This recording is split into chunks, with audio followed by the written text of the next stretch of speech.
The shuttle doors opened with a soft hiss, and Yuna stepped onto the metal floor of Horizon's Edge for the first time. The space station was massive. Through the transparent walls, she could see ships from 100 different worlds coming and going like metal insects.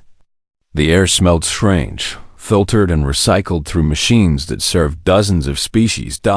She was not tall.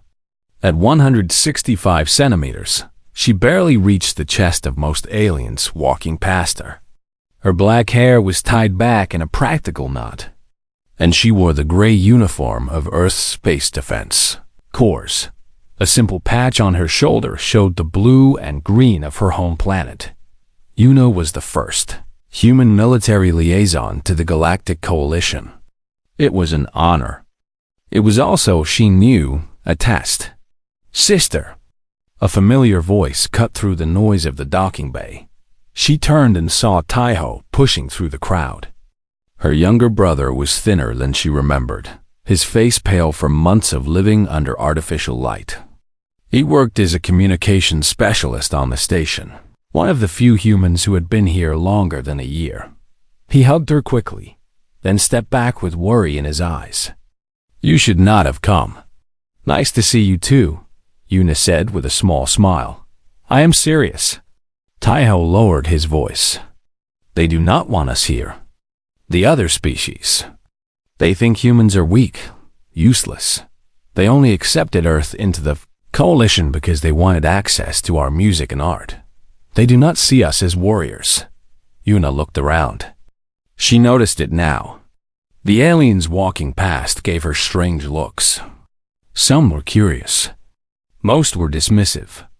A group of massive creatures with scaled skin and 4 arms each stood near a cargo loader.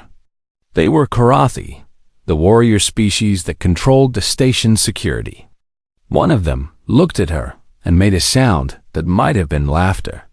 "Let them think what they want," Yuna said. "I am here to change their minds."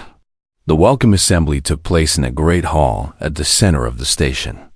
Representatives from 30 different species stood in groups, talking in languages that Yuna's translator chip struggled to process. The ceiling was so high that smaller flying species circled above like birds. Commander Vrel stood at the front of the hall. He was Karathi, over 2.5 meters tall, with dark green scales and 4 powerful arms. His eyes were yellow with vertical pupils, and when he spoke, his voice rumbled like distant thunder. "We welcome the new representatives to Horizon's Edge," he said. "The coalition grows stronger with each species that joins our cause." His eyes found Yuna in the crowd. She felt very small under that gaze. "Today we welcome the first human military liaison, Lieutenant Yuna of Earth." The hall fell quiet.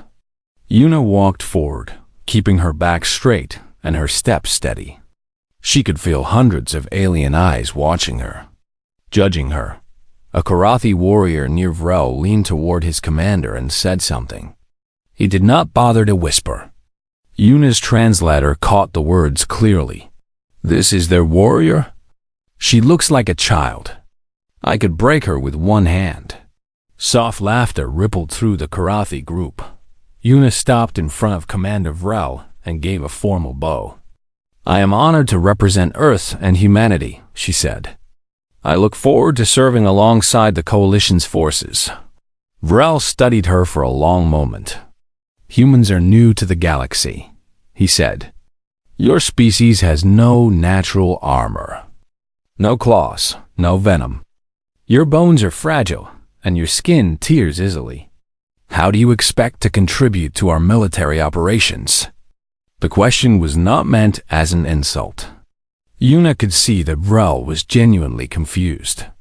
To him, she was like a creature made of paper trying to stand among beings of stone and steel. "We adapt," Yuna said simply. Vrel made a sound that might have been amusement. "We shall see." The assembly continued, but Yuna had already been dismissed in the minds of most present. She returned to her place beside Taiho, who looked sick with worry. "That went well," she said quietly. "They do not respect you," Taiho whispered back. They will never respect you, not yet. Later that evening, a crystalline being approached Yuna in the corridor outside her quarters. Ambassador Drix was Veloci, a species whose bodies were made of living mineral. Light passed through them in strange ways, creating rainbows on the walls when they moved. "Lieutenant Yuna," Drix said. The Veloci voice was like glass chimes in wind. "I wish to speak with you privately." "Of course, Ambassador." Drix tilted their head, studying her with eyes like polished gems. "I have read much about your species. Fascinating creatures. You evolved on a world with crushing gravity, yet you have no natural protection. You live short lives, yet you build great civilizations. You have no weapons in your bodies, yet you conquered your entire planet. We are full of contradictions," Yuna agreed. "The Karathi do not understand you," Drix continued. "They see only what you lack. They do not ask what you might possess that they cannot see." "And what do you think I possess, Ambassador?" Drix was silent for a moment. "I do not know, but I am curious to find out. The other species have dismissed your kind as pets, decorations. I suspect they may be making a mistake." The ambassador glided away, leaving Yuna alone with her thoughts. That night, Yuna could not sleep. She left her quarters and walked through the station until she found the Karathi training arena. It was a massive space filled with combat equipment designed for beings much larger and stronger than her. Through a viewing window, she watched Karathi warriors spar with each other. They were brutal, fast, their scaled hides deflected blows that would have killed a human instantly. When they struck each other, the sound was like metal hitting metal. They moved with the confidence of creatures who had never known physical weakness. One of them noticed her watching. Keth, the warrior who had mocked her at the assembly. He walked to the window and pressed his face close to the glass, his yellow eyes fixed on her. "Come inside, little human," he called, his voice muffled by the barrier. "Let us see how long you last." The other warriors laughed. Yuna did not move. She did not speak. She simply watched, her dark eyes taking in every movement, every technique, every weakness she could find. Keth eventually grew bored and returned to his training. Yuna stayed at the window for 3 more hours, watching and learning. When she finally returned to her quarters, the station's artificial sun was beginning to brighten for the morning cycle. Teho found her at breakfast. Dark circles under her eyes. "You look terrible," he said. "I found the training arena. Please tell me you did not go inside." "Not yet." Yuna took a sip of her coffee, the one earth luxury she had brought with her. "But I will." Taiho put his head in his hands. "You are going to get yourself killed." Yuna looked out the window at the stars beyond.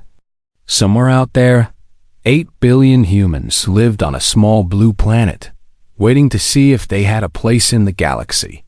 "Maybe," she said softly, "but not before I show them what we really are." A week passed on Horizon's edge. Yuna learned the rhythms of the station, the busy times when aliens of all species crowded the corridors, the quiet hours when only the night shift workers moved through the metal halls. She attended meetings where her suggestions were ignored. She submitted reports that no one read. She existed on the edges of a society that had already decided she was worthless. But every day, she trained. The station had a small gymnasium set aside for humans and other species of similar size. It was old equipment, poorly maintained, clearly an afterthought. Yuna did not mind. She ran on the worn treadmill until her lungs burned. She lifted weights until her muscles screamed. She practiced combat forms that her grandmother had taught her as a child. Ancient techniques passed down through generations on Earth. The Karathi noticed. They would stop outside the gymnasium and watch her through the windows, making comments to each other that her translator chip picked up clearly. They called her entertaining, a performing animal. One said she moved like a dancer, pretending to be a warrior. Yuna ignored them and kept training.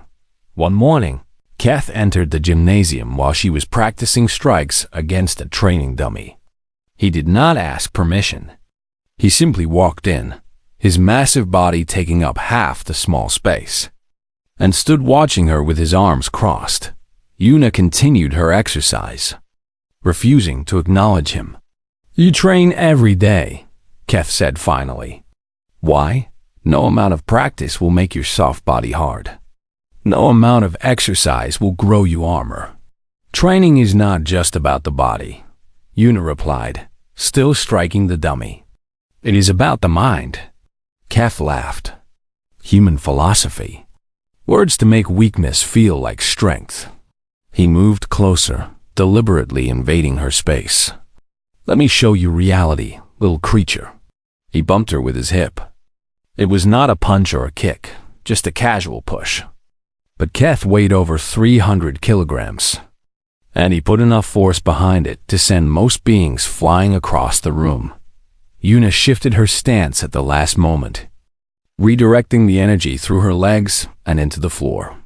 She moved about half a meter to the side, but did not fall, did not stumble. Keth's eyes narrowed. He had expected her to crash into the wall.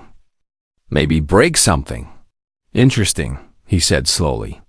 "You have some skill in movement. But movement will not save you when a real enemy decides to crush your skull." He left without another word. Yuna stood alone in the gymnasium, her heart beating fast but her face calm. She had passed a small test, but she knew larger ones were coming. That afternoon, she met Jie for lunch.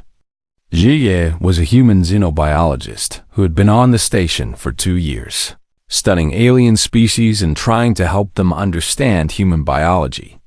She was small like Yuna, with a round face and glasses that she constantly pushed up her nose. "I heard about your encounter with Keth," Jie said, picking at her food. "Everyone is talking about it. Word travels fast." "On this station?" "Everything travels fast, especially gossip about humans." Jie lowered her voice. "The situation is getting worse, Yuna. The Karathi are refusing to work with human crew members. They say we are a liability, too fragile for real missions. That is discrimination." "Yes, but who will we complain to? Commander Vrel?" "He agrees with them." Jie pushed her glasses up.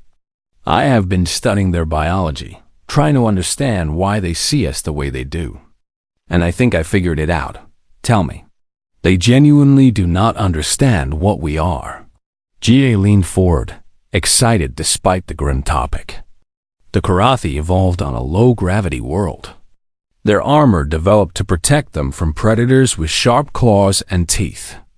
They see our lack of natural weapons and assume we are prey animals, helpless creatures who somehow stumbled into space. But we are not helpless. No, but they cannot see what makes us dangerous because it is all internal. Our adrenaline system, our pain tolerance, our endurance. These things are invisible to them. They only see small, soft creatures with thin skin and breakable bones. Yuna thought about this for a long moment. Then we need to show them what is inside us. How? Before Yuna could answer, another human approached their table. Sujin was an engineer, quiet and hardworking, one of the first humans assigned to the station's technical crew. Today, her eyes were red from crying. "They kicked me off the reactor team," Sujin said, her voice shaking. "Said my weak bones made me a hazard. 3 years I worked on that reactor. 3 years of perfect performance. And they removed me because a Karathi complained that I might get hurt." Yuna stood and put a hand on Sujin's shoulder. "I am sorry. It is not fair." Tears rolled down Sujin's face. "I do my job better than any of them. But they only see a fragile human who might break." That evening, Yuna requested a formal meeting with Commander Vrel. She had to wait 4 hours before he agreed to see her. When she finally entered his office, he did not offer her a seat. She stood before his massive desk while he reviewed documents on a screen, making her wait even longer. "Lieutenant Yuna," he said finally, not looking at her. "What do you want?" "My people are being discriminated against. Human crew members are being removed from their positions without cause. We are being treated as inferior despite our qualifications and performance. Your people are fragile." Rel finally looked at her. "This is not discrimination. This is fact. A Karathi can take a blow that would kill a human. In dangerous situations, your kind is a liability. We have never been given the chance to prove otherwise. Proof requires demonstration." Rel's yellow eyes studied her with something like curiosity. "What would you have me do? Create special tests for humans? Give you easier assignments so you can feel equal?" "No." Yuna stood straighter. "Give me the same tests you give everyone else. Give me the chance to demonstrate what humans can do." Vrel was silent for a long moment. Then, slowly, a smile spread across his scaled face. It was not a kind smile. "The combat trials are next month," he said. "Every year, species send their best warriors to compete. It is a test of strength, endurance, and fighting skill. No human has ever participated. No human has ever asked to participate. I am asking now. You understand what you are requesting? The trials are dangerous. Participants have died. Even Karathi warriors have died. I understand." Vrel leaned back in his chair, all four of his arms folding across his chest. "Very well, Lieutenant. I will add your name to the roster. When you fail, when you are broken and bleeding on the arena floor, remember that you asked for this. I will remember." Yuna turned and walked out of his office. Her hands were trembling slightly, but she did not let it show until the door closed behind her. Taiho was waiting in the corridor. His face was pale. "I heard what you did," he said. The whole station heard. "Yuna, the combat trials. Warriors train their entire lives for those tests. You cannot possibly. I can." Yuna's voice was steady. "And I will. For Sujin. For Jie. For every human on this station who has been told they are not good enough. You could die." Yuna looked at her brother. And for a moment, you saw something in her eyes that he had never seen before. Something fierce and unbreakable. "Then I will die showing them what we are made of. But I do not plan to die, Taiho. I plan to win." She walked away, leaving her brother standing alone in the corridor. Wondering if he had just watched his sister sign her own death warrant in her quarters that night, Yuna began to prepare. She had 1 month. 1 month to learn the trials, study her opponents, and push her body further than it had ever been pushed. Outside her window, the stars burned cold and distant. She would make them remember her. News of Yuna's decision spread across Horizon's edge like fire. Within hours, every alien on the station knew that a human had entered the combat trials. The reaction was mostly laughter. Betting pools opened immediately, with odds of 10,000 to 1 against the human surviving the first round. But among the small human community, the reaction was different. Some were proud. Some were terrified. Most were both. Minho found Yuna in the medical bay 3 days before the trials. He was the station's human doctor, a calm man with gentle hands and worried eyes. He had requested that she come for a full examination. "Your heart rate is elevated," he said, reading data from his scanner. "Your cortisol levels are high. Your body is already preparing for extreme stress. Is that bad? It means your system knows what is coming." Minho set down the scanner and looked at her directly. "Yuna, I have studied what happens in these trials. The physical demands are beyond what the human body is designed to handle. If you push too hard, you could cause permanent damage. Muscle tears, bone fractures, internal bleeding. I know the risks. Do you?" Do you understand that even if you survive, you might never fully recover? Minho's voice was tight with emotion. I have already treated humans on this station for injuries caused by simple accidents. Our bodies are not made for this environment. And the combat trials? They are made for species with natural armor. Natural weapons. You have neither. Yuna placed her hand on his arm. Minho, I know you are scared for me. I am scared too. But if I back down now, every human on this station will suffer for it. They will never see us as equals. They will always treat us as weak, fragile things that need protection. Better fragile and alive than strong and dead. No. Yuna's voice was firm. Better to die standing than to live on our knees. My grandmother taught me that. It is how humans have always survived. Minho closed his eyes and took a deep breath. When he opened them again, the worry was still there, but so was something else. Respect. Then let me help you, he said. Let me teach you about your own body. The advantages you have that you might not even know about. The day of the trials arrived. The combat arena was the largest open space on Horizon's Edge, a massive amphitheater that could hold 20,000 spectators. Today, it was full. Species from across the coalition had gathered to watch the warriors compete and to watch the human fail. Yuna stood in the preparation area with the other competitors. She was by far the smallest. Around her were Karathi warriors in their battle harnesses, Veloci with their crystalline bodies sharpened to deadly points, and half a dozen other species she did not recognize. Each one larger and more dangerous looking than the last. Tejo was there, holding her equipment bag. His hands were shaking. You do not have to do this, he said one more time. Yes, I do. Jia had come too, along with Sujin and a young human cadet named Dasim. They stood in a small cluster, the only humans in a sea of aliens. We will be watching, Dasim said. She was barely 20 years old, and her eyes shone with something that looked like hope. All the humans on the station will be watching.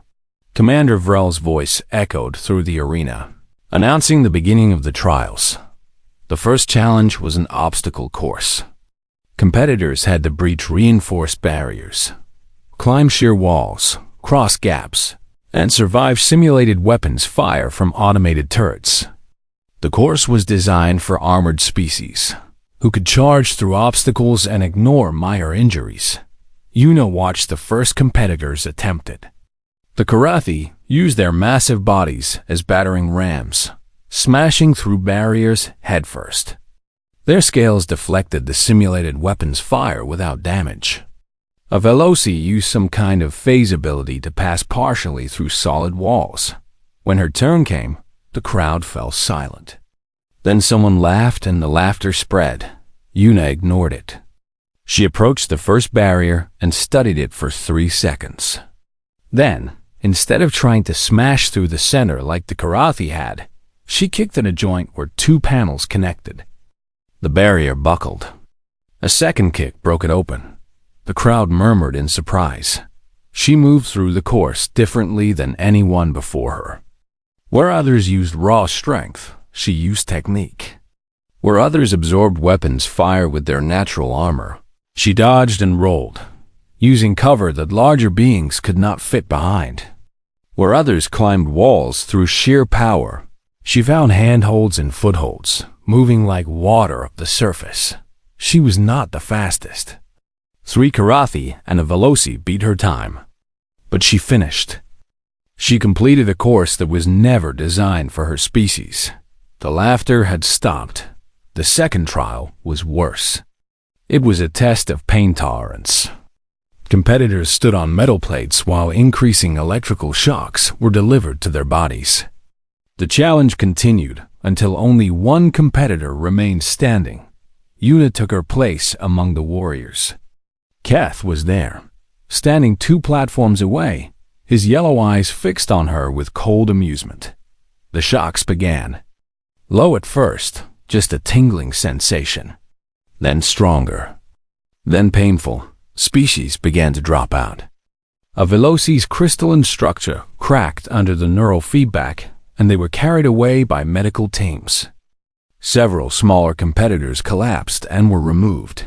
The shocks grew stronger still. Yuna felt her muscles contract involuntarily. Pain shot through her body in waves. She gritted her teeth and focused on breathing. In through the nose, out through the mouth. A technique Minho had taught her. More competitors fell. Half the Karathi were out now, their natural armor useless against electrical attacks that bypassed their scales and struck their nervous systems directly. The crowd had gone silent again. Yuna was shaking. Her vision blurred. Every nerve in her body screamed at her to step off the platform, to end the pain. But she remembered Minho's words from their training sessions. Humans evolved to endure, he had told her. Our ancestors hunted by running prey to exhaustion. They survived injuries that would kill other species. They crossed deserts and climbed mountains and swam freezing oceans. Pain is just information. It tells you something is wrong, but it does not have to control you. She breathed through the pain. She let it flow through her body and out again. She did not fight it. She accepted it. The shocks reached their maximum level. Only 5 competitors remained standing. 3 Karathi, including Keth. One massive creature from a species Yuna did not know. And her dot then, one of the Karathi fell. Then another. The crowd was making sounds now. Not laughter. Something else. Yuna could not identify it through the haze of pain. Another Karathi collapsed. Now there were 3. Keth, the massive creature, and the human. The massive creature roared in agony and dropped to its knees. 2 remained. Keth's scales had turned a darker shade of green. His 4 hands were clenched into fists. His teeth were bared in a grimace of pain. But he was still standing. Yuna was standing too. They stared at each other across the platforms. The crowd held its breath. Finally, Keth spoke. His voice was strained, each word an effort. How? He demanded.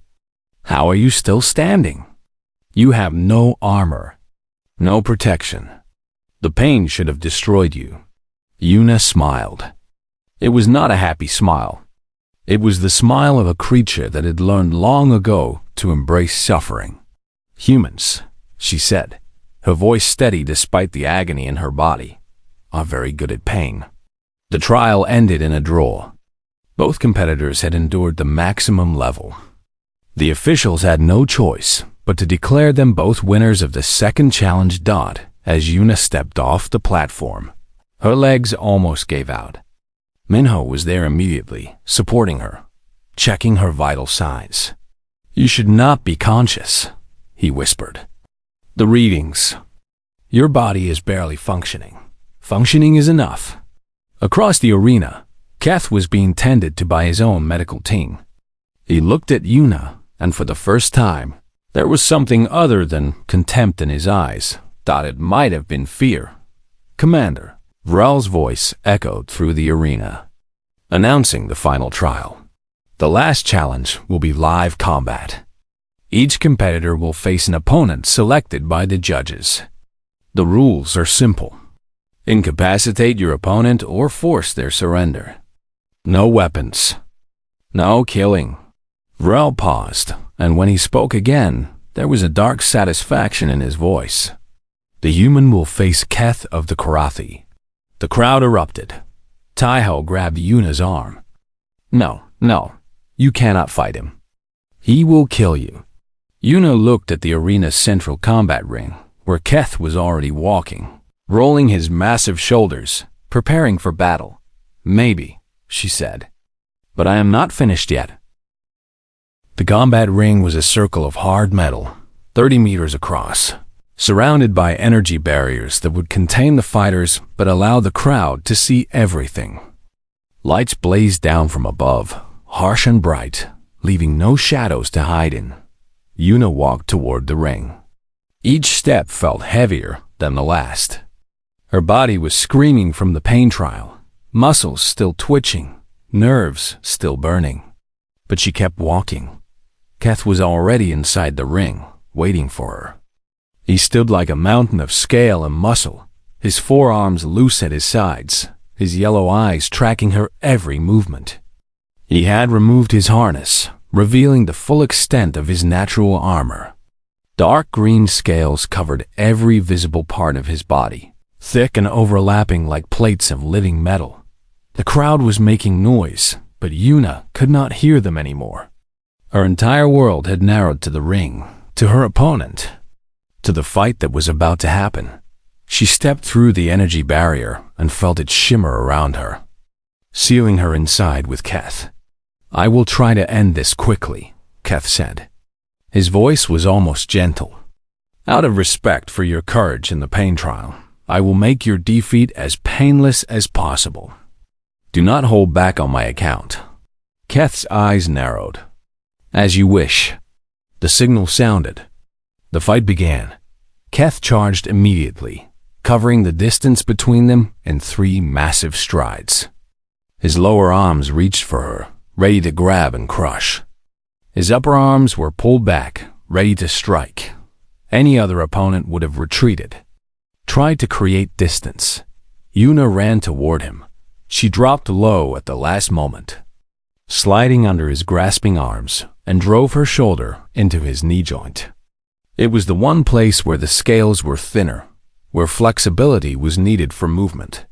She hit it with all her body weight, using his own momentum against him. Keth stumbled. His leg buckled for just a moment before he caught himself. But it was enough. It was the first time anyone had made him stumble in years. The crowd gasped. Yuna was already moving, rolling away before he could recover, putting distance between them again. Her shoulder throbbed from the impact, but nothing was broken. Not yet. Keth turned to face her, more cautious now. The contempt in his eyes had been replaced by confusion. "You move toward me," he said. "No one moves toward a charging Karathi. Then no one has fought a human before." They circled each other. Keth attacked again, faster this time, not giving her room to dodge. His upper right arm swung toward her head with enough force to crush stone. Yuna ducked. The arm passed over her, close enough that she felt the wind of its passage. She struck upward with her elbow, hitting the soft tissue under his arm where the scales did not reach. Keth grunted in pain. His arm went numb. He spun, his lower arms grabbing for her. One caught her around the waist. The grip was crushing. Yuna felt her ribs creak under the pressure.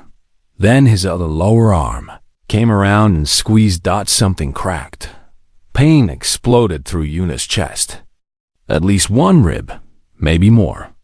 The crowd made sounds of dismay. Minho was shouting something from outside the barrier, but she could not hear the words. Keth lifted her off the ground, bringing her face close to his. "Surrender," he said. "You fought well, better than anyone expected. But this ends now." Yuna looked into his yellow eyes. Blood was trickling from her mouth where she had bitten her tongue. Every breath was agony. "Not yet," she whispered. She drove her thumb into his eye. Keth roared and dropped her, hands flying to his face. It was not a permanent injury. The membrane over Karathi eyes was thick and resilient. But it was painful. Very painful. Yuna hit the ground and rolled, ignoring the screaming protest of her broken ribs. She forced herself to her feet, forced herself to breathe, forced herself to think. Jihee's research. She remembered everything Jihee had told her about Karathi anatomy. The weak points, the nerve clusters, the one place where even their natural armor could be damaged. Keth recovered quickly, blinking his injured eye. When he looked at her again, there was something new in his expression. Not anger, not contempt, fear. "What are you?" he demanded. Yuna smiled through bloody teeth. "I told you before. Human." She charged. Keth was ready this time. He braced himself, all forearms positioned to catch her, to crush her, to end this fight. No creature her size should be able to hurt him. His armor had deflected blade strikes. His body had endured impacts that shattered stone, but Yuna was not trying to hurt his armor. She was faster now, moving on pure adrenaline. Minho had explained what would happen if she pushed herself beyond normal limits. The human body had safeguards, protections to prevent self-damage. But those safeguards could be overridden. In moments of extreme stress, humans could access strength and speed that should have been impossible. The cost would come later. Right now, all that mattered was the fight. She slipped between his arms, too fast for him to track. Her hands found the pressure points GA had identified. The nerve clusters beneath the scales. The gaps in his natural armor. She struck. Once, twice, 3 times. Keth's body betrayed him. His muscles locked up. His arms stopped responding. He stumbled backward, trying to understand what was happening. Yuna did not give him time to recover. She leaped, using his bent knee as a stepping stone, launching herself upward toward his head. Her target was the junction between his neck and skull, the one place where the scales were thin enough to allow movement, the one place where even Korathi armor could break. She put everything into the strike. Every ounce of her 60 kilograms. Every bit of training her grandmother had given her. Every hour of preparation.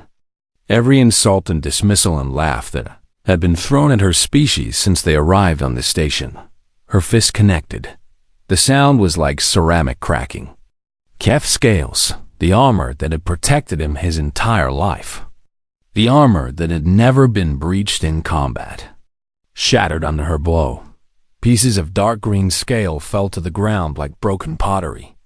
Keth's eyes went wide. Then they rolled back, and he collapsed. The arena was silent. Yuna stood over the fallen warrior, breathing hard, blood dripping from her mouth, her body barely holding together.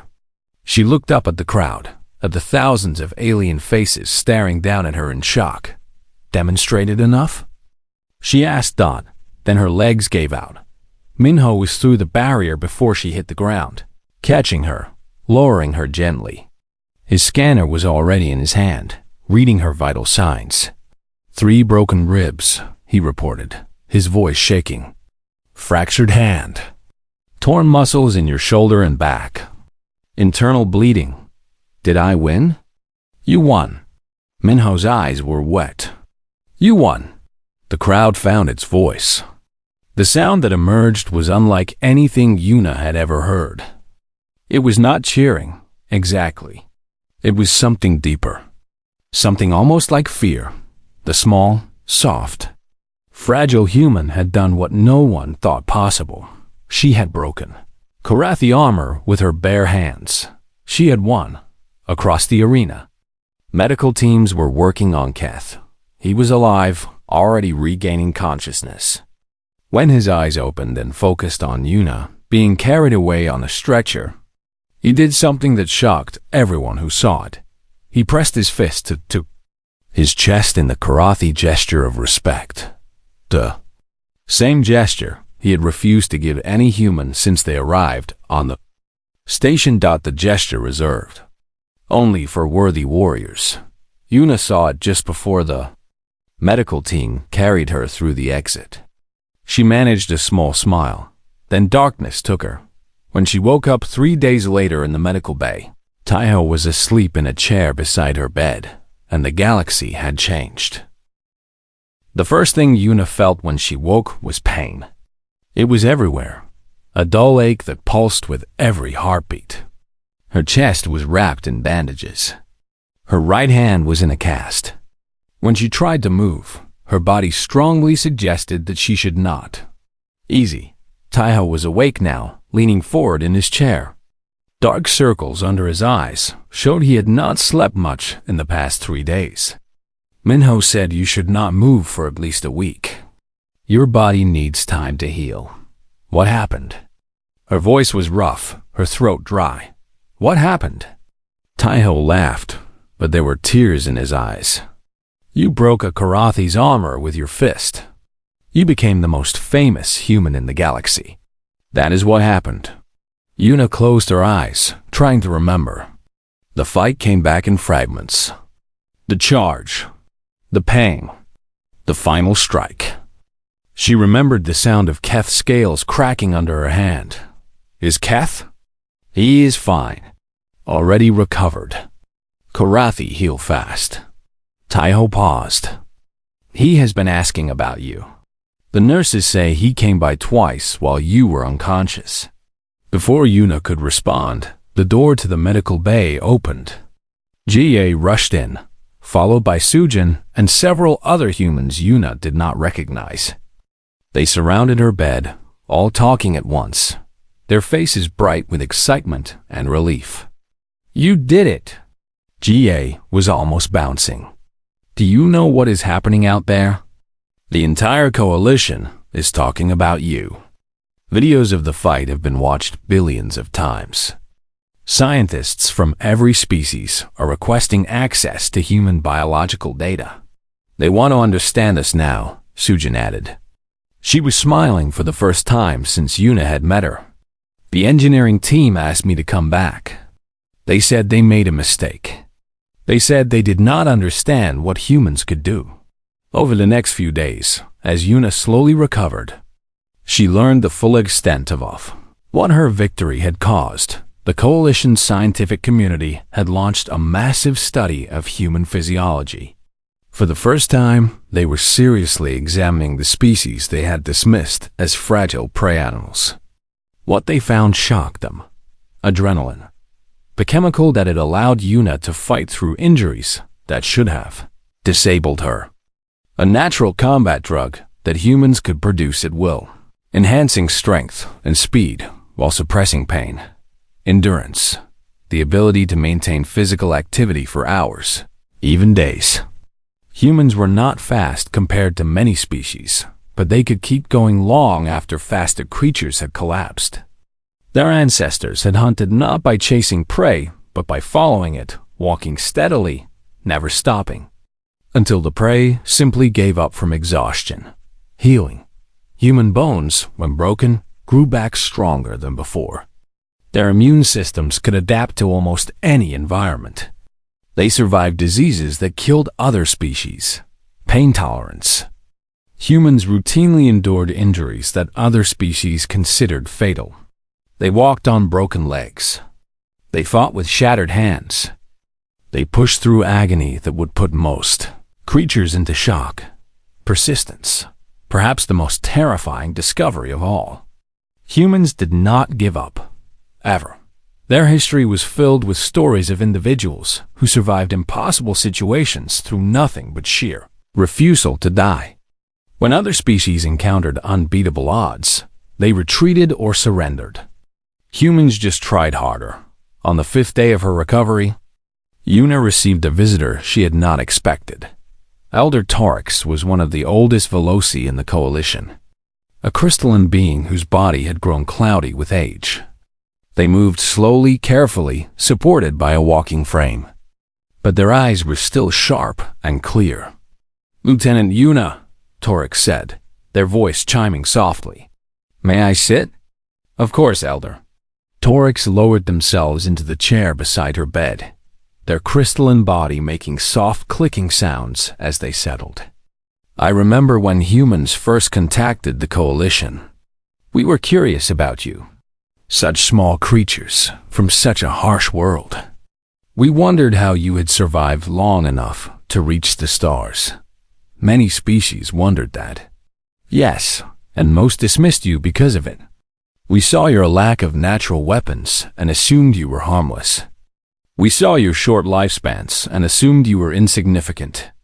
We were wrong. Torix leaned forward and their gemstone eyes met Yuna's. I have lived for over 800 of your years. I have seen empires rise and fall. I have watched warrior species conquer and be conquered. And I have never seen anything like what you did in that arena. I did what I had to do. No. Torix shook their head slowly. You did what no one thought possible. You broke armor that was never meant to be broken, using nothing but a body that we all believed was weak. And now I understand. The elder's voice dropped to almost a whisper. You have no armor because you never needed it. You are the armor. Commander Vrel came the next day.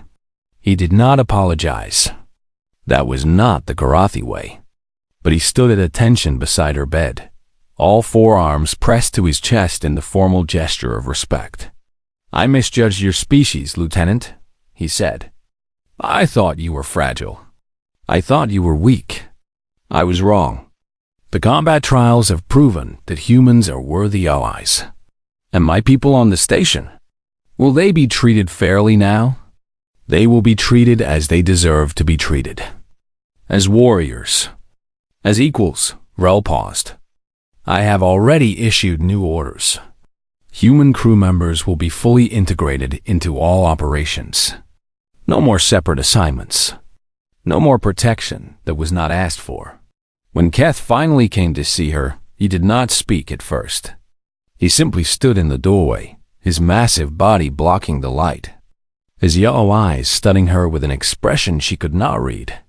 Then he walked forward and knelt beside her bed, pressing his forehead to her unbroken hand. It was the deepest gesture of respect in Karathi culture, reserved for warriors who had earned true honor in combat. You defeated me, he said quietly. You broke my armor. No one has ever done that. I have spent my whole life believing that my scales made me strong, that my size made me powerful. You showed me that I was wrong. You are strong, Yuna replied. You are powerful. I just found a way around it. Keth raised his head, and for the first time, he smiled. It was a strange expression on a Karathi face, but it was genuine. Then perhaps you will teach me. Perhaps there are things humans know about fighting that Karathi have never learned. Perhaps there are. 2 weeks later, Yuna was well enough to leave the medical bay. She walked slowly, her body still healing, but she walked on her own. A shuttle was arriving that day, carrying a new group of human military liaisons. The first of many, now that the coalition had recognized humanity's worth. Yuna went to the docking bay to meet them. Dasim was among the new arrivals. The young cadet had grown in the weeks since Yuna last saw her. She stood straighter, moved with more confidence. Lieutenant Yuna. Dasim saluted. I requested this assignment specifically. I wanted to serve under you. You will not be serving under me. You will be serving with me. We are all equals here now. A Karathi warrior approached the group of new humans. He was young, probably new to the station's security force. He looked at the human faces with suspicion and stood blocking their path. More humans, he said. More soft creatures for us to protect. Dasim stepped forward before Yuna could respond. The young cadet looked up at the massive warrior without fear. You have seen what one of us can do, she said calmly. There are 8 billion more at home. Each one raised on a world where the gravity alone would crush you. Each one carrying a body that refuses to surrender, refuses to stop, refuses to die. The Karathi looked at her, then at Yuna, then back at the new arrivals. Something shifted in his expression. Not fear exactly, but perhaps the beginning of understanding. He stepped aside. Yuna watched from across the hangar bay as the new humans moved past the warrior without incident. She allowed herself a small smile. Humanity had arrived in the galaxy. They had been mocked and dismissed and ridiculed. They had been called weak, fragile, worthless. And then they had shown the stars what they really were. Tejo appeared beside her, holding 2 cups of coffee. Earth's gift to the universe. How does it feel? He asked. To change history? Yuna took her cup and looked out the window at the endless black of space. Somewhere out there, 8 billion humans were waking up to a new reality. They were no longer alone in the universe. They were no longer considered weak. It feels, she said slowly, like the beginning. Out in the corridor, Dasham was teaching a curious Veloci about human handshakes. In the engineering section, Sujin was explaining human problem-solving techniques to a group of alien engineers who actually wanted to listen. In the training arena, Keth was demonstrating Karathi combat forms while Jihei took notes on the biological principles involved. The station that had once dismissed humans as prey animals was learning a new lesson. Humans were small. Humans were soft. Humans were fragile. But humans were also unstoppable. And the galaxy was just beginning to understand what that meant.